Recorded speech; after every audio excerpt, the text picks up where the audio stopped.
Selamat malam, kembali lagi bersama saya Via Lulu dalam acara WIT, Waktu Indonesia Talk Show. Saudara, tema yang akan kita bahas pada malam hari ini adalah kasus kebocoran data pribadi yang terjadi di Indonesia. Baik, saya sudah bersama dengan dua narasumber kita pada hari ini. Ada Safira Zahra, juru bicara dari Kominfo. Selamat malam, Ibu. Selamat malam. Lalu ada Fatia Adinda, mahasiswi dari Universitas Bina Sarana Informatika. Selamat malam, Fatia. Selamat malam, Kak. Baik, sebelum kita berbincang lebih lanjut, saya akan menyampaikan terlebih dahulu 5 peristiwa kasus kebocoran data yang telah terjadi di Indonesia. Baik, pertama ada kasus kebocoran data hingga 1,3 juta data pengguna pada tahun 2021. Yang kedua, ada kasus kebocoran data BPJS Kesehatan, data yang bocor sebanyak 279 juta penduduk di Indonesia. Yang ketiga, ada kebocoran data 2 juta nasabah BRI Life, sekitar 460 ribu dokumen yang diretas bahkan dijual seharga $7.000. Yang keempat, kebocoran data pengguna aplikasi Peduli Lindungi yang terjadi pada tahun 2022. Dan yang kelima, kebocoran 1,3 miliar data nomor ponsel di Indonesia.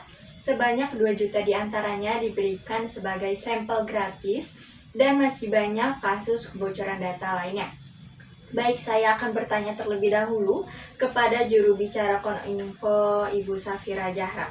Baik, Ibu, dalam 1 tahun terakhir ini sudah ada berapa banyak kasus kebocoran data yang terjadi di Indonesia? Terhitung sudah ada 77 kasus kebocoran data di Indonesia. Yang terjadi pada tahun 2019 itu ada 3 kasus. Lalu pada tahun 2020 itu ada 21 kasus. Dan pada tahun 2021 itu ada 20 kasus. Dan pada tahun 2022 hingga November ini tuh ada 33 kasus kebocoran data di Indonesia. Apakah ada kesulitan dalam menangani kasus kebocoran data yang terjadi di Indonesia? Tentu ada. Data pribadi ini kan yang bocor pada sistem elektroniknya ya. Untuk mendeteksi pelakunya pun lebih kompleks. Terus tetapi dari negara luar yang menghadapi kasus seperti ini pun kerap merasa kesulitan. Lantas, bagaimana upaya pemerintah dalam menangani beberapa peristiwa kasus kebocoran data yang sudah saya sebutkan sebelumnya?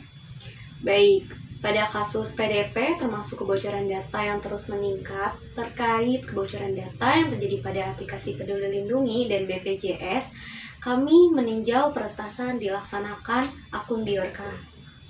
Kami juga telah melakukan dan pemeriksaan sampel data yang beredar. Pihak kami juga telah meminta klarifikasi kepada pihak terkait menyangkut insiden PDP. Sedangkan untuk kebocoran data BPJS Kominfo telah menugasi jajaran terkait untuk berkomunikasi secara mendalam dengan Kementerian Kesehatan untuk menyelenggarakan proses pencarian lebih lanjut sesuai peraturan perundang-undangan yang berlaku. Lalu bagaimana dengan kasus yang saat ini sedang ramai dibicarakan terkait dengan 1,3 miliar data SIM card yang bocor? Kementerian Kominfo itu telah mengadakan langkah domestik untuk mengatasi dugaan kebocoran data ini. Salah satunya itu sinkronisasi dengan Badan Cyber dan Sandi Negara atau BSSN. Ia juga memohon kepada seluruh penyelenggara sistem elektronik atau PSE, publik dan private terutama yang mengelola data pribadi secara serius memperhatikan kelayakan dan keandalan pemrosesan data pribadi. Baik saudara, selanjutnya kita akan bertanya kepada mahasiswi dari Universitas Bina Sarana Informatika, bagaimana respon kakak saat mendengar berita perihal kebocoran data yang saat ini sedang ramai, bahkan kalau tidak salah sampai trending di Twitter.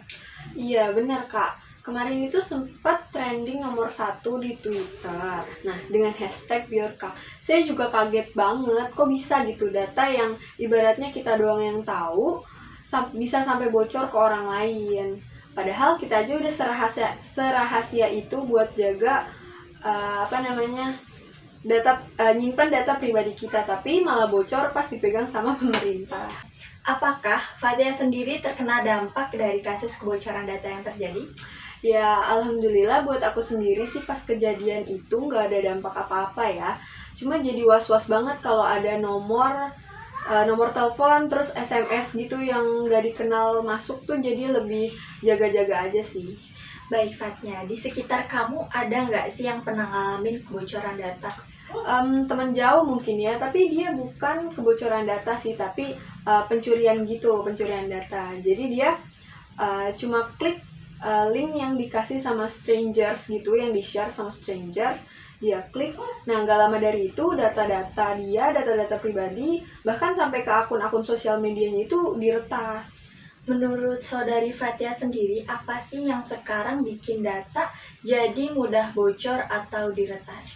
Nah, kalau menurut aku pribadi sih mungkin karena teknologi yang makin canggih ya. Jadi informasi untuk kita pelajari kan jadi makin gampang. Nah, mungkin mereka juga banyak belajar dari situ dan nggak tahu nih ilmunya harus disalurin kemana. Jadi ke arah yang negatif. Jadi kayak gitu. Baik Fata, saya akan kembali bertanya kepada juru bicara Kominfo, Ibu Safira Zahra, dari banyaknya kasus kebocoran data yang terjadi di Indonesia hingga membuat warga resah. Apa saja tipsnya Ibu agar data kita tetap aman?